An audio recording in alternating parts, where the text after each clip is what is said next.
नमस्कार मित्रांनो, मी अमर, आपला इंग्लिश फॅकल्टी टीचर. मित्रांनो, आज आपल्या सेशनमध्ये आपण पाहणार आहोत IBPS पॅटर्न अंतर्गत होणारा बँकिंगचा एक पेपर. चला तर मित्रांनो, आजच्या आपल्या सेशनला सुरुवात करूया. तर मित्रांनो, तुम्ही पाहू शकता कशा प्रकारचे प्रश्न परीक्षेमध्ये विचारले जातात. तर मित्रांनो, पहिला प्रश्न आहे आपल्याकडे फिल इन द ब्लँक्सचा. पाहूया हा प्रश्न कशा पद्धतीने तुम्हाला परीक्षेमध्ये विचारण्यात येतो. बघा मित्रांनो, each of the given questions contain a sentence with one word being omitted. बघा, एक सेंटेन्स देतात, त्या सेंटेन्स मध्ये तुम्हाला एक जो वर्ड असतो तो ओमिटेड म्हणजेच काय तर वगळण्यात आलेला असतो. पुढे वाचूया. Choose from the following options the word that can be most appropriately used to complete the sentence grammatically and contextually. मित्रांनो, वाक्यामध्ये जो गाळलेला जो शब्द असतो तो शब्द ग्रॅमॅटिकली कसा तिथे करेक्ट असतो किंवा इतर गोष्टीच्या अनुषंगाने कसा करेक्ट असतो ते तुम्हाला फाइंड आउट करायचं आणि ते फिलअप करायचं आहे. वाचूया प्रश्न काय म्हणतो. Question number first. Rajiv Gandhi was dash dash by LTT suicide bomber at Sriperumbudur on 21 May 1991. मित्रांनो, या फिलिंग द ब्लँक साठी आपल्याकडे 5 ऑप्शन आहेत. ए आहे किल्ड, दुसरा आहे मर्डर, तिसरा आहे स्लॉटर, चौथा आहे असेसिनेटेड आणि ई आहे लिंच. तर मित्रांनो, या प्रश्नाचं ॲक्युरेट आन्सर येतं आपल्याकडे ऑप्शन नंबर डी, असेसिनेटेड. बरं, असेसिनेटेड कशामुळे आलं?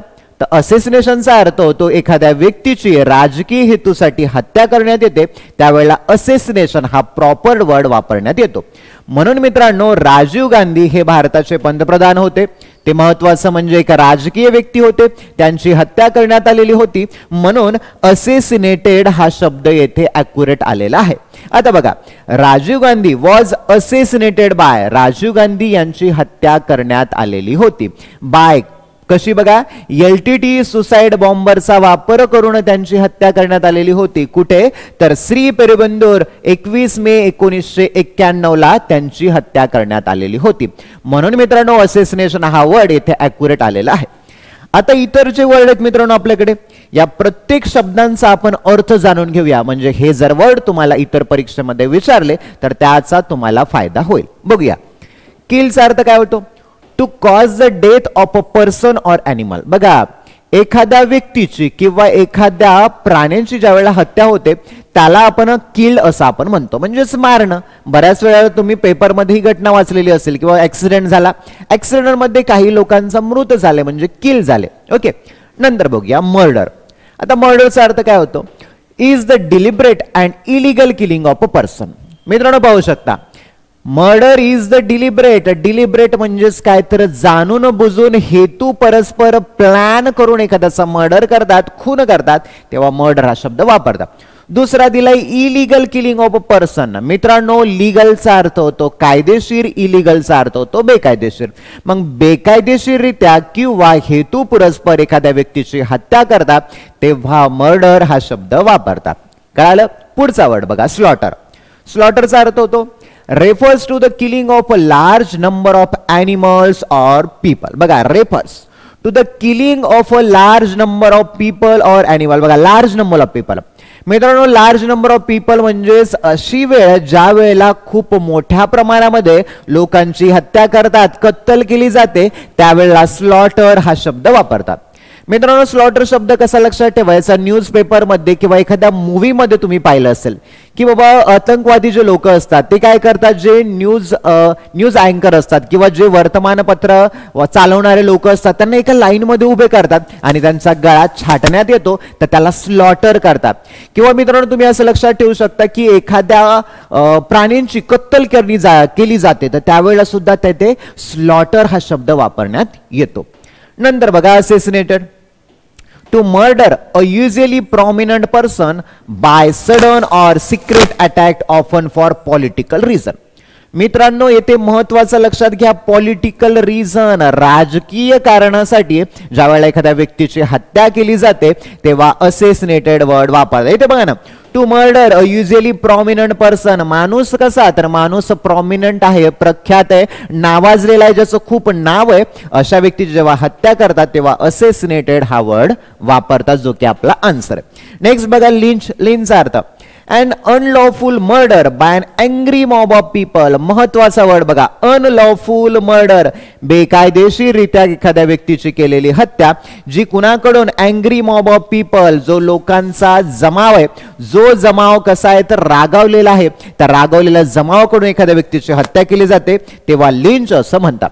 मित्रांनो, बऱ्याच वेळा तुम्ही पेपरमध्ये बातमी वाचण्यात आलेली असेल किंवा रेल्वेमध्ये काहीतरी एखाद्या व्यक्तीने चोरी केली, चोरी केल्यानंतर त्या व्यक्तीला जमावाने मिळून मारणं, किंवा एखादा ट्रक ड्रायव्हर असेल, ट्रक ड्रायव्हरने रस्त्यामध्ये कुणाला तरी उडवल्यानंतर तो जमाव त्याच्याजवळ आला आणि त्या सर्व जमावाने त्याला मारून टाकलं, तेव्हा लिंच हा शब्द वापरण्यात येतो. क्लिअर आहे? पुढे बघा आता.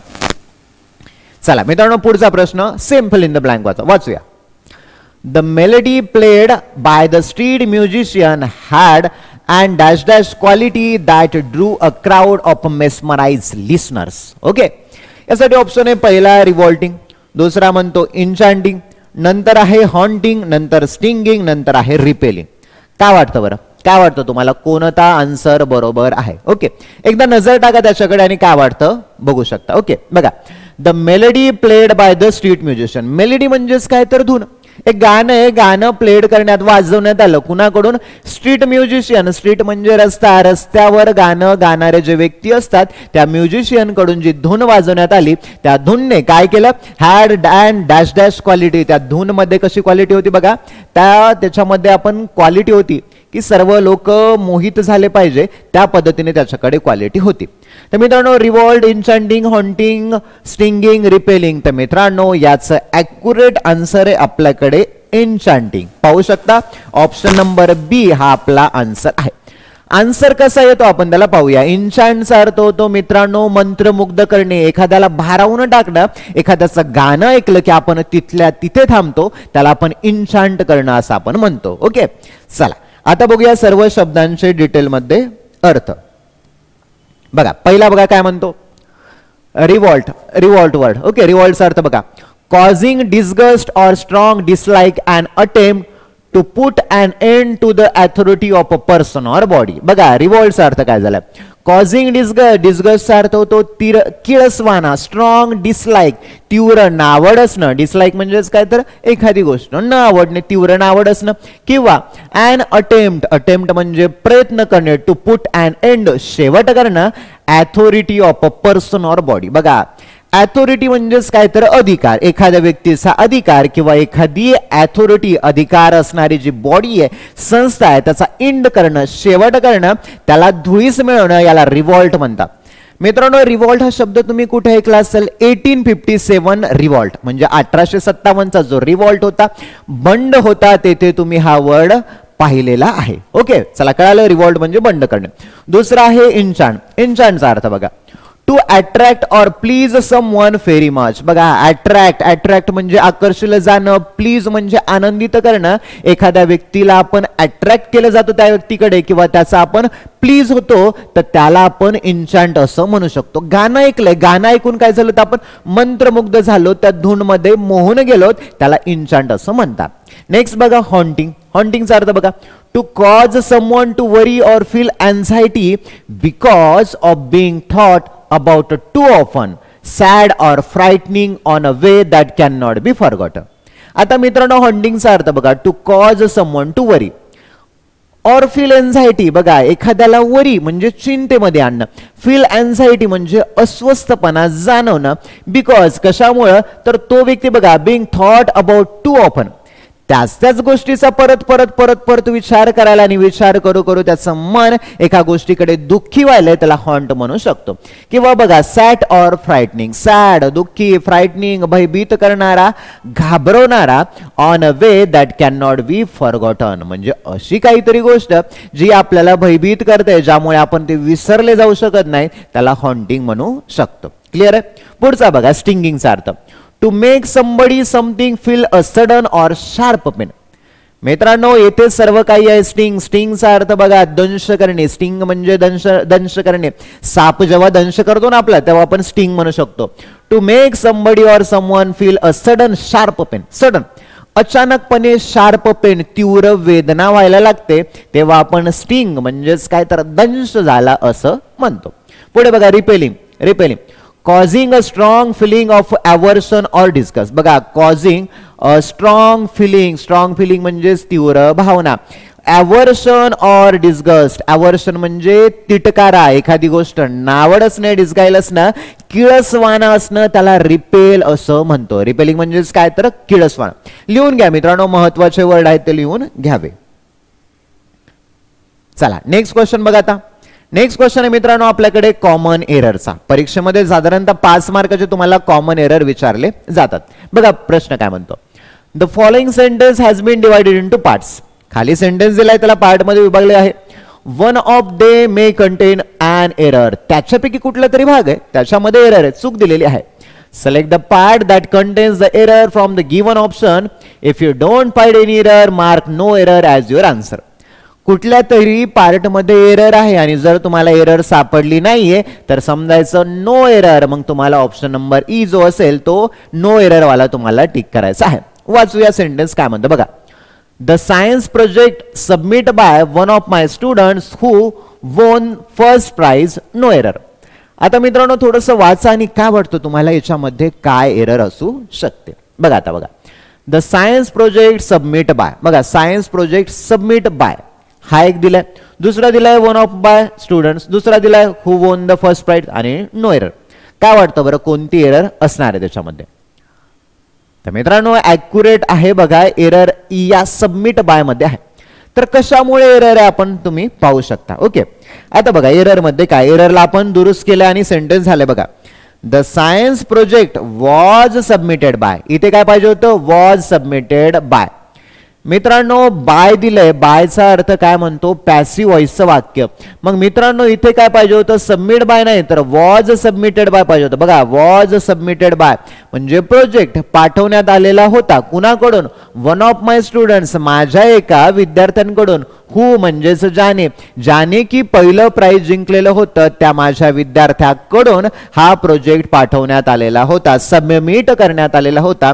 म्हणून येथे पॅसिव्ह व्हॉइसची रचना असणार हे वाक्य आहे. म्हणून ऑप्शन नंबर बी मध्ये आपलं एरर सापडलेली आहे. क्लिअर आहे. पुढचा बघा आता, पुढचं वाचूया आपण महत्वाचं. पुढची एरर काय, थोडासा वेळ द्या आणि बघा. बघा despite of the rising share of A झाला, the delta variant the overall incident in B झाला, Germany has been steadily C झाला, डिक्लाइनिंग इन रिसेंट वीक्स हा पुढचा झाला. एकदम वाचा डिटेल मध्ये काय वाटतं तुम्हाला एरर वगैरे आहे आणि कशामुळे आहे हे सांगायचं आहे. ओके चला सांगा बरं, फास्ट सांगा कुठल्या याच्यात एरर आहे. ऑप्शन ए म्हणायला सी, बी म्हणायला बी आहे, सी म्हणायला ए, डी म्हणायला डी आणि ई म्हणतो नो एरर. काय वाटतं बरं कोणती एरर आहे. चला तर मित्रांनो ऑप्शन नंबर सी हा आपला आहे. ओके ऑप्शन नंबर सी म्हणजे ए वाला. ओके म्हणजे या वाक्यामध्ये एरर आहे. तर एरर काय बघा बरं, तर एरर आहे मित्रांनो डिस्पाइट ऑफ. मित्रांनो इन स्पाइट ऑफ असते, डिस्पाइट ऑफ कधीही नसतंय. म्हणून हे आपलं काय झालंय, हे आपलं इथे रॉंग चुकीच्या पद्धतीने वर्ड तिथे पुटअप करण्यात आलेला आहे. इथे जर इनस्पाइट ऑफ असता तर वाक्य बरोबर असतं. बघा आपण इनस्पाइटला इथे ऍड करूया आणि वाक्याचा अर्थ कसा होतो बघूया. In spite of the rising share of the delta variant. बघा रायझिंग शेअर, राईज म्हणजे वाढणे, शेअर म्हणजे भाग किंवा वाटा. डेल्टा व्हेरियंट मित्रांनो कोरोनाचा जो व्हायरस होता, व्हेरियंट होता त्याला डेल्टा व्हेरियंट म्हणला. मग त्या डेल्टा व्हेरियंटचे जे पेशंट आहेत ते वाढलेले आहेत असं त्याचा अर्थ दिला. असून सुद्धा the overall incidents in Germany. बघा ओव्हरऑल म्हणजे संपूर्ण इन्सिडेंट्स, प्रसंग, घटना जे की जर्मनी मधले होत्या has been steadily declining in recent week. बघा has been steadily declining, steadily म्हणजेच काय तर संतपणे, डिक्लाइनिंग कमी कमी होत आहेत. रिसेंट वीक कळालं, रिसेंट वीक म्हणजे सध्याच्या वीक मध्ये जर्मनीमध्ये जो डेल्टा व्हेरियंट आहे तरी सुद्धा तिथले जे व्हेरियंट, डेल्टा व्हेरियंट सापडणारे जे रुग्ण आहेत ते कमी कमी, स्टेडीली काय व्हायलेत, डिक्लाइन व्हायलेत, कमी कमी व्हायलेत आहेत. ओके चला पुढचा प्रश्न बघा. पुढची एरर आहे, व्यवस्थित छान पद्धतीने वाचा आणि सांगा. चला वाचूया आपण. The recently discovery of hundreds of graves. पुढे बघा. In Canada has put the spotlight back. Be on its dark past when indigenous people. See face systematic discrimination and violence D. तर मित्रांनो पाहू शकता ए ऑप्शन आहे, ए मध्ये error म्हणते, बी B C C मध्ये, डी डी ई ई मध्ये. काय वाटतं बरं कुठल्या पार्ट मध्ये एरर आहे, चुकीचा भाग आहे? ओके चला काय वाटतं बरं मित्रांनो? एरर पाहत असताना तुम्ही पाहू शकता बाबा तिथे पॅसिव्ह व्हॉइसचं वाक्य आहे का, चुकीचा प्रिपोजिशन वापरलाय का, चुकीचं ऍडजेक्टिव्ह वापरलाय का, चुकीचा ऍडवर्ब वापरलाय का, त्या अनुषंगाने तुम्ही विचार करू शकता. एकदा विचार करा आणि पहा बरं काय काय वाटतं तुम्हाला याच्यामध्ये, बरोबर आहे की नाही. चला आपल्याला सापडले आन्सर आहे आपलं ऑप्शन नंबर ए मध्ये. तर एरर काय येथे तुम्ही पाहू शकता बघा, the recently discovery of hundreds of grape.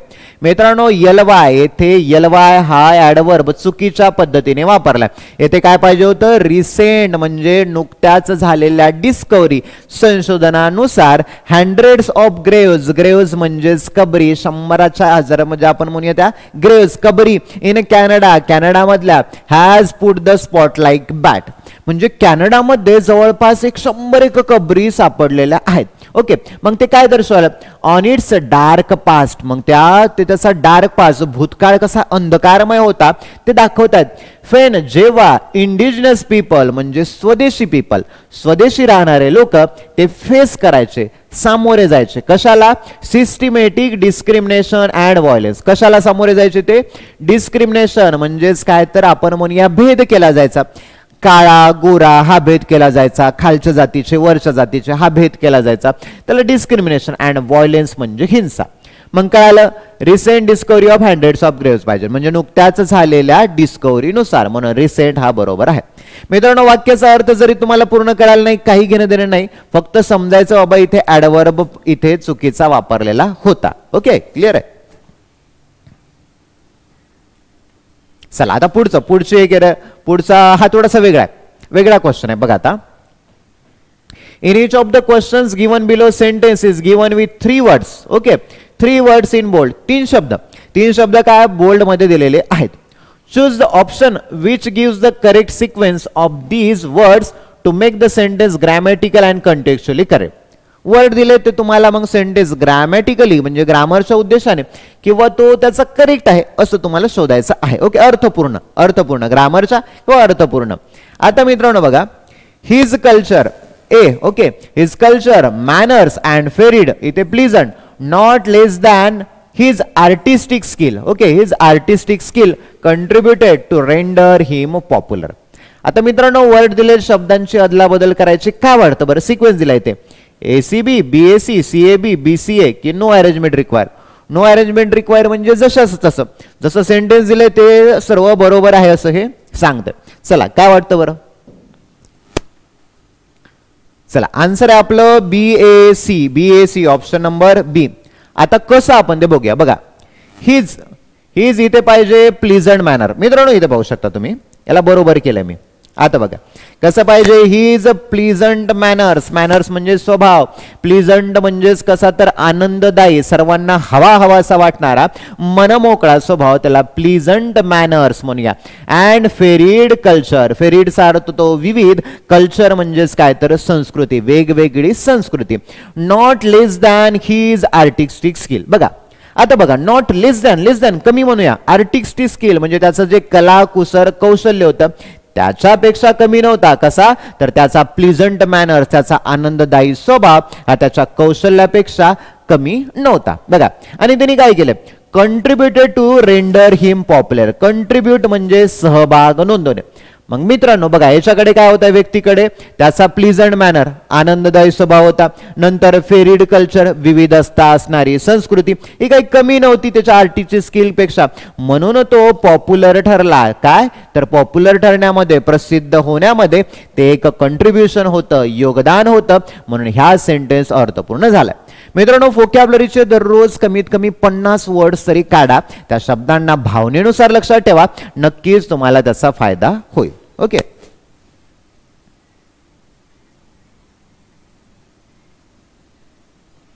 चला नेक्स्ट क्वेश्चन बघा. नेक्स्ट क्वेश्चन व्यवस्थित छान पद्धतीने वाचा बघा. It was fairly डेट्रिमेंटल that his prison stay especially during the pandemic was obvious to his well being. चला व्यवस्थित वाचा काय वाटतं बघा. आता पहिला ACB लावा सिक्वेन्स म्हणतोय BSc CAB BCA no arrangement required. काय वाटतं बरं, काय वाटतं? चला आपल्याकडे आन्सर झालेलं आहे ACB आलेला. ACB कशा पद्धतीने आलेला आहे बघा. आता अर्थ बघा व्यवस्थितपणे. It was fairly डेट्रिमेंटल that. आता हे म्हणते ते आपण याला व्यवस्थितपणे छान पद्धतीने जोडलंय अर्थपूर्ण बघा. It was fairly obvious that. मित्रांनो फेअरलीचा अर्थ होतो योग्य पद्धतीने न्यायिक पद्धतीने. मग बघा फेअरली इट वॉज फेअरली म्हणजे योग्य पद्धतीने. ऑब्वियस होतं, ऑब्वियस म्हणजे उघड उघड होतं. दॅट काय उघड उघड होतं बघा. प्रिझन प्रिझन म्हणजे कैदी जे की स्टे करायचे राहायचे स्पेशली ड्युरिंग द पॅन्डेमिक. बघा पॅन्डेमिक म्हणजे साथीचा रोग. मित्रांनो कोरोना काय होता, पॅन्डेमिक होता. मग अर्थ बघा it was fairly obvious that हे योग्य पद्धतीने उघड उघड होतं की जे प्रिझन होते कैदी होते ते राहायचे स्पेशली विशेषतः पॅन्डेमिक म्हणजे त्या कोरोनाच्या साथीमध्ये ते काय होतं डेट्रिमेंटल होतं, घातक होतं. कशासाठी? To his well being. Well being म्हणजे त्यांच्या आरोग्यासाठी. मग मित्रांनो वेल बिंग आरोग्याला घातक असणं या अनुषंगाने डेट्रिमेंटल हा वर्ड तिथे ॲक्युरेट बसतं. म्हणून मित्रांनो ही आपली सिक्वेन्स झालेली आहे. सर्वात महत्त्वाचं व्होकॅब्युलरी स्ट्रॉंग करा. व्होकॅब्युलरी जमली इंग्लिशमध्ये स्कोर तुमचा नक्की होणार. ओके चला आता नेक्स्ट क्वेश्चन कडे वळूया. चला मित्रांनो नेक्स्ट क्वेश्चन आहे आपल्याला पॅसेजचा. पॅसेज अंडरस्टँड करायचा तुम्हाला. पॅसेज वाचण्यासाठी व्होकॅब्युलरी तुमची स्ट्रॉंग असली पाहिजे. मित्रांनो पॅसेज सोडवण्याच्या वेगवेगळ्या पद्धती असतात. बरेच जण पॅसेज वाचतात, बरेच जण क्वेश्चन वाचतात. क्वेश्चन वाचल्यानंतर पॅसेजचा मीनिंग काय होतं ते लोक बरेच जण समजून घेतात. आता मित्रांनो आपण काय करूया पॅसेज व्यवस्थित वाचून घेऊया. पॅसेज वाचल्यानंतर त्याचा अर्थ काय होतो एक सेंटेन्स नुसार बघूया आणि मग प्रश्नांचे उत्तर देण्याचा प्रयत्न करूया. क्लिअर आहे बघा. आता Marie Curie was a Polish French physicist and chemist who conducted pioneering research on radioactivity. बघा काय दिलंय. Marie Curie was a Polish French physicist. Polish French physicist होती. फिजिशियस म्हणजे भौतिक शास्त्रज्ञ होती आणि केमिस्ट सुद्धा होती, रसायनशास्त्राची अभ्यासक होती. हु म्हणजेच जिने, हु कंडक्टेड पायोनियरिंग रिसर्च. बघा मेरी क्युरीने काय केला पायोनियरिंग रिसर्च. मित्रांनो रूट वर्ड येतो पायनर. पायनरचा अर्थ होतो उद्गाता. असा व्यक्ती ज्याने प्रथमतःच एखाद्या गोष्टीचा शोध लावलाय त्याला पायनर असं म्हणतात. जिने की पायनरिंग रिसर्च केलता कशावरती रेडिओ ऍक्टिव्हिटी. पहिलं सेंटेन्स काय आलं मेरी क्युरी एक फिजिशियस्ट होती, केमिस्ट होती जिने की सर्वप्रथम रेडिओ ऍक्टिव्हिटीवर संशोधन केलेलं होतं. पुढे बघा she was the first woman to win a Nobel prize. पहिली महिला होती जिने की नोबेल प्राइज जिंकलेलं होतं. The first person and the only woman to win the Nobel Prize twice. बघा फर्स्ट पर्सन पहिली व्यक्ती. पहिली व्यक्ती आणि बघा she was the first woman. Okay इथे दिलं फर्स्ट पर्सन पहिली व्यक्ती अँड द ओनली वुमन पहिली व्यक्ती आणि एकमेव महिला जिने की नोबेल प्राइज जिंकलाय. कितीदा तर ट्वाइस दोनदा जिंकलेला आहे. And the only person to win the Nobel prize in 2 scientific field. बघा महत्वाचं काय दिलं बघा इथे दिलंय पहिली व्यक्ती होती. नंतर काय दिलंय तर पहिली महिला जिने की नोबेल प्राइज कितीदा जिंकलाय दोनदा जिंकलाय. आणि अशी पहिली महिला जिने की 2 सायंटिफिक फील्ड म्हणजे 2 शास्त्रीय किंवा 2 वैज्ञानिक घटकामध्ये नोबेल प्राइज जिंकलेला आहे. पुढे वाचूया. Her husband Pierre Curie was a co-winner on her first Nobel prize. तिच्या नवऱ्याचं नाव काय तर पेरी क्युरी जो की तिचा पहिल्या नोबेल प्राइज मधला को-विनर सहविजेता होता. पुढे बघा making them first ever married couple to win the Nobel prize and launching the Curie family legacy of 5 Nobel prizes. आता बघा मेकिंग देम त्यांना बनवलं फर्स्ट एवर पहिलं मॅरिड कपल वैवाहिक जोडप की ज्या जोडप्याने नोबेल प्राइज जिंकलेला आहे. And launching the Curie family legacy. बघा क्युरी फॅमिली लिगसी म्हणजे त्यांचा वारसा मिळून त्यांना 5 नोबेल पुरस्कार मिळालेले होते. पुढे बघा she was the first woman to become a professor at the University of Paris. बघा she was the first woman ती पहिली महिला होती जी की प्रोफेसर बनलेली होती युनिव्हर्सिटी ऑफ पॅरिस मध्ये. पुढे वाचूया she was born in Warsaw and what was then the kingdom of Poland. बघा कुठे जन्म झाला वॉर्सामध्ये जे कुठे यायचा पोलंडमध्ये यायचा. Part of the Russian empire जे की रशियन एम्पायरचा पार्ट होता. काय रशियन एम्पायरचा पार्ट होता. वॉर्सामध्ये तिचा जन्म झालेला होता. पुढे बघा शी स्टडीड ॲट वॉर्सॉस क्लॅन्डेस्टाईन फ्लाइंग युनिव्हर्सिटी. तिने अभ्यास केला. कुठे केला? वॉर्साच्या क्लॅन्डेस्टाईन फ्लाइंग युनिव्हर्सिटीमध्ये अभ्यास केला. And begin her practical scientific training in Warsaw. आणि तिने प्रॅक्टिकल सायंटिफिक ट्रेनिंग कुठे केली? वॉर्सामध्ये चालू ठेवली.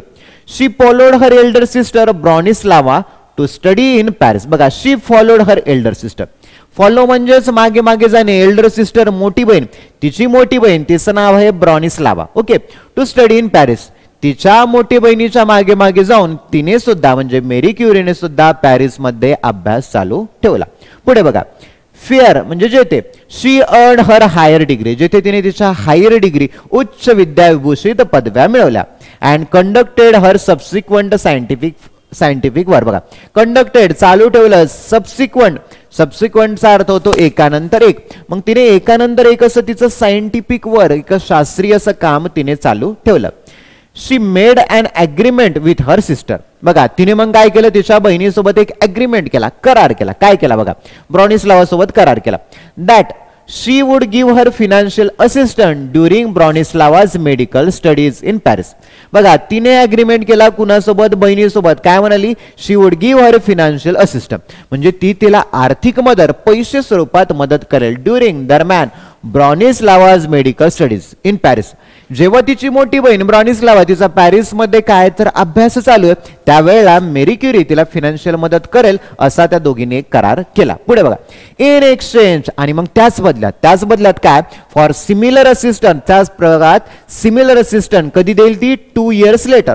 म्हणजे मेरी क्युरी तिच्या बहिणीला मदत केली ब्रॉनिस्लावा, तर तिचा कोर्स पूर्ण झाला 2 वर्षानंतर की ब्रॉनिस्लावा सुद्धा मेरी क्युरीला फिनान्शियल आर्थिक मदत करणार. पुढे वाचूया, ड्युरिंग वर्ल्ड वॉर फर्स्ट म्हणजे पहिल्या युद्धाच्या दरम्यान, ओके, जागतिक युद्धाच्या दरम्यान, she developed mobile radiography units to provide X-ray services to field hospital. बघा, पहिल्या महायुद्धाच्या दरम्यान तिने मोबाईल रेडिओग्राफी युनिट्स विकसित केलं, ज्यांनी प्रोव्हाइड केला एक्स-रे सर्व्हिस फील्ड हॉस्पिटल म्हणजे जेथे जेथे युद्धाच्या क्षणी जे लोक आजारी पडले किंवा ज्यांना इजा झालेले तर त्या लोकांना तिने एक्स-रे सर्व्हिसेस तिथे तिथे फील्ड हॉस्पिटलद्वारे पुरवल्या. ओके. आता बघा, पहिला प्रश्न काय म्हणतो मित्रांनो? According to the given passage the Curie family has a legacy how many Nobel prize. आता मित्रांनो, क्युरी फॅमिलीच्या लिगसी त्यांच्या वारसानुसार त्यांना किती पुरस्कार मिळाले? तर मित्रांनो, तुम्ही पाहू शकता येथे, आता मी येथे थोडंसं रेड पेन घेतो. ओके. आता तुम्ही पाहू शकता तिथे किती पुरस्कार येथे पाहू शकता. 5. किती मिळाले? 5. म्हणून इथे बघा ऑप्शन नंबर 4 5 त्यांना पुरस्कार मिळाले. दुसरा प्रश्न बघा आता. At the time of Marie's birth Warsaw was under which of the following kingdom. Marie क्युरीचा जेव्हा जन्म झाला त्यावेळेला ते वॉर्सा कुठल्या याच्या अधिपत्याखाली होतं? पहिलं kingdom of Australia, kingdom of Spain, kingdom of France, kingdom of Poland. तर मित्रांनो, आन्सर आहे option number 4 kingdom of Poland. पहा बरं, वाक्यामध्ये तुम्हाला कुठे वाटतं? किंगडम ऑफ पोलंड मध्ये होतं. येते बघा, वॉर्सा. ओके. कुठे होतं? Kingdom of Poland. बघा, एक तर 2 प्रकार, एक तर क्वेश्चन नुसार जा किंवा डायरेक्ट वाचल्यानंतर त्याच्याकडे वळू शकता. ओके. चला आता पुढचा प्रश्न बघा. Which of the following word is nearest in meaning to the word clandestine. मित्रांनो, क्लॅन्डेस्टाईन या शब्दाला असणारे नियरेस्ट मिनिंग म्हणजेच काय तर त्याचा जवळचा असणारा शब्द किंवा त्याचा अर्थ, त्याचा सिमिलर वर्ड तुम्हाला फाइंड आउट करायचा. मग क्लॅन्डेस्टाईन असं विचारला की डायरेक्ट जायचं पॅसेजवर, कुठे शब्द विचारला बघा. आता बघा, शी स्टडीड ॲट वॉर्सॉज क्लॅन्डेस्टाईन फ्लाइंग युनिव्हर्सिटी. बघा, क्लॅन्डेस्टाईन फ्लाइंग युनिव्हर्सिटीमध्ये तिने अभ्यास केला. कशा? तर क्लॅन्डेस्टाईन. बघा आता मित्रांनो, क्लॅन्डेस्टाईनचा अर्थ होतो गुप्तपणे, छुप्या पद्धतीने एखादी गोष्ट करणं, लपून करणं असं आपण म्हणू शकतो. मग याला सिमिलर वर्ड बघा. पहिलं दिलं ऑप्शन हिडन, दुसरं ऑनेस्ट प्रामाणिक, काहीच संबंध नाही. 4th राईट, काहीच नाही. Above board. मग मित्रांनो, ऑप्शन नंबर ए हिडन तुमचं ॲक्युरेट आन्सर आहे. ओके. चला आता नेक्स्ट प्रश्न बघा. What was the real intention of Marie Curie in giving financial assistant to her sister for her medical study. बघा, what was the real intention म्हणजे खरा हेतू. मेरी क्युरीचा खरा हेतू काय होता? तिला फिनान्शियल असिस्टंट आर्थिक सहाय्य करण्यामध्ये, तिच्या बहिणीला मेडिकल स्टडीज मध्ये. ओके. पहिलं वाचूया. दे वर अलोन, ते एकटे होते. And the city was new for both of them, आणि शहर त्यांच्यासाठी नवीन होतं. So it was totally out of courtesy, जे की कोर्टसीच्या बाहेर होतं. नवीन असं काही होतं का? नाही, म्हणजे पहिलं रॉंग झालं. दुसरं बघा, she wanted to purchase a higher degree from her sister. तिला तिच्या बहिणीकडून हायर डिग्री परचेस विकत घ्यायच्या होत्या. बरोबर आहे का? म्हणजे दुसरा चुकला. पुढचं बघा, she did it in exchange for similar assistant for 2 years later. बघा, 2 वर्षानंतर अशाच प्रकारची मदत तिला सुद्धा मिळावी म्हणून तिने तिच्या बहिणीला मदत केली. बघा, हा आता कुठे आला इथे तुम्ही पाहू शकता. हे इथे बघा, studies in Paris, exchange for similar assistant. बघा काय दिले इथे बघा, इथे दिले बघा, फिनान्शियल असिस्टंट. कधी ब्रोनिस्लावा केली? Medical exchange. Similar assistant after 2 years later. म्हणून मित्रांनो ऑप्शन नंबर 3 आपला बरोबर झालेला आहे. ओके, चला तर मित्रांनो आजच्या सेशनमध्ये आपण एवढं महत्त्वाचं घेतलेलं आहे. व्हिडिओ संपूर्ण पहा आणि व्हिडिओ आवडला तर लाईक, शेअर आणि सबस्क्राईब करा. Thank you for watching this video.